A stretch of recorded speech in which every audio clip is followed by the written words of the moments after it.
Hello friends, আজকে আমার recipe হচ্ছে জিরা এগ কারি। এইরকম এগ কারির কালার ও গ্রেভি আনার জন্য আমার ভিডিওটি স্কিপ না করে শেষ পর্যন্ত দেখতে থাকুন। আশা করি তোমাদের ভালো লাগবে। আর যদি ভালো লাগে আমার চ্যানেল ও পেজটি সাবস্ক্রাইব ও ফলো করে রাখবেন। তো চলো রান্নাটা শুরু করা যাক। সবার প্রথমে আমি এখানে আগে থেকে সিদ্ধ করা 4টে ডিম নিয়েছি। এরপর ডিমগুলোকে ছুরির সাহায্যে চারদিকে ভালো করে একটু কেটে নেব। এতে ডিমের মধ্যে মশলাটা ভালোভাবে ঢুকে যাবে। এরপর সামান্য একটু নুন, হলুদ আর লঙ্কার গুঁড়ো দিয়ে আমি ডিমগুলো ভালো করে মেখে নেব। ডিমগুলো হাত দিয়ে সব মাখা হয়ে গেছে। এরপর কড়াইতে পরিমাণ মতন সর্ষের তেল নিয়ে নিয়েছি। তেলটা একটু গরম হলে ডিমগুলো এক এক করে সব ভেজে নেব। ডিমগুলো দিয়ে ভালো করে 1 থেকে 2 মিনিটের মতন নেড়ে চেড়ে আমি ডিমগুলো সব ভেজে নেব। এখানে ডিমগুলো আমি বেশি লাল লাল করব না। দেখতেই পাচ্ছ আমি কীরকম পর্যায়ে ডিমগুলো লাল করেছি।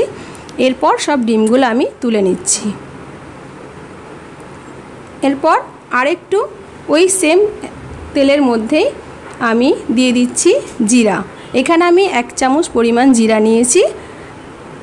আর নিয়ে নিচ্ছি লং, এলাচ আর দালচিনি আর একটা তেজপাতা। সব কিছু দিয়ে একটু ভালো করে 1 মিনিটের মতন ভেজে নিচ্ছি। নিয়ে ওপরে দিয়ে দিচ্ছি 1 বাটি পেঁয়াজ কুচি। এখানে পেঁয়াজের পরিমাণটা একটু বেশি দিতে হবে। দিয়ে সব কিছু ভালো করে নেড়ে চেড়ে আমি ওপরে 1 চামচ মতন নুন দিয়ে দিচ্ছি। নুনটা দিচ্ছি যাতে পেঁয়াজটা তাড়াতাড়ি সিদ্ধ হয়ে যায়। এরপর আরেকটু ভালো করে নেড়ে চেড়ে দিয়ে আমি 1 মিনিটের মতন ঢাকনাটা ঢেকে পেঁয়াজটা একটু সিদ্ধ করে নেব। 1 মিনিট পর একটু নেড়ে চেড়ে দেখতেই পাচ্ছ বন্ধুরা কতটা আমি পেঁয়াজটা লাল করেছি। এখানে পেঁয়াজটা বেশি লাল লাল করা যাবে না। পেঁয়াজটা সিদ্ধ হয়ে গেলে আমি এরপর এর ওপরে এক এক করে মশলাগুলো অ্যাড করে নেব। এখানে একটা কথা বলে রাখি বন্ধুরা, এখানে নুনটা খুব সামান্য পরিমাণে ব্যবহার করবে। এরপর এর ওপরে দিয়ে দিচ্ছি আদা রসুনের পেস্ট। আদা রসুনের পেস্টটা দিয়ে আরও 1 মিনিট মতন ভালো করে একটু ভেজে নেব। যখন আদা রসুন থেকে তেলটা ছেড়ে দেবে ওর ওপর দিয়ে দেবো বাকি মশলাগুলো। দিয়ে দিচ্ছি হলুদ গুঁড়ো, দিয়ে দিচ্ছি ঝাল গুঁড়ো, ঝালটা তোমাদের পরিমাণ মতন দেবে। দিয়ে দিচ্ছি জিরে মরিচের গুঁড়ো। দিয়ে সব কিছু ভালো করে মশলাটা কষিয়ে নেব। 1 থেকে 2 মিনিটের মতন আমি মশলাটা ভালোভাবে গ্যাসের ফ্লেমটা মিডিয়াম রেখে কষিয়ে নেব। আমি কোনো পানি ব্যবহার করব না।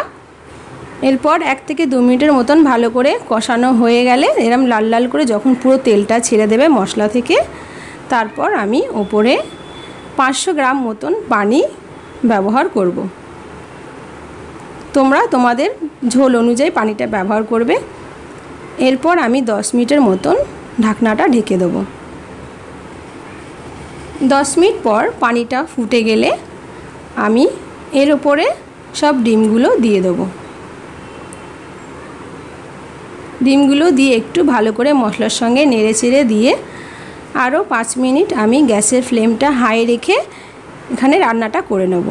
5 মিনিট পর দেখতেই পাচ্ছ বন্ধুরা অনেকটা ঝোল শুকিয়ে গেছে। এরপর আমি ওপরে ধনেপাতা কুচি আর দিয়ে দেবো কটা কাঁচা লঙ্কা দিয়ে আমি আরও 10 মিনিট গ্যাসের ফ্লেম মিডিয়াম টু লো রেখে এটা রান্নাটা করে নেব।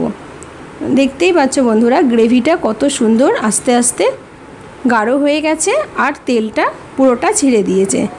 এরপর আরেকটু তেলটা ওপরে আনার জন্য আমি 5 মিনিট মতন ঢাকনাটা 5 মিনিট থেকে স্ট্যান্ডিং টাইমে রাখার পরে তোমাদেরকে দেখাচ্ছি রান্নাটা কেমন হয়েছে। তো দেখতেই পাচ্ছ বন্ধুরা রান্নাটা কত সুন্দর হয়েছে আর কালারটা গ্রেভিটা এত সুন্দর তো বলাই যাবে না। তো তোমরা একবার অবশ্যই আমার এই রেসিপিতে রান্না করে দেখবে। আশা করি তোমাদের খুব ভালো লাগবে। আর যদি ভালো লাগে আমার ভিডিওটি সবার সঙ্গে শেয়ার করে দিও।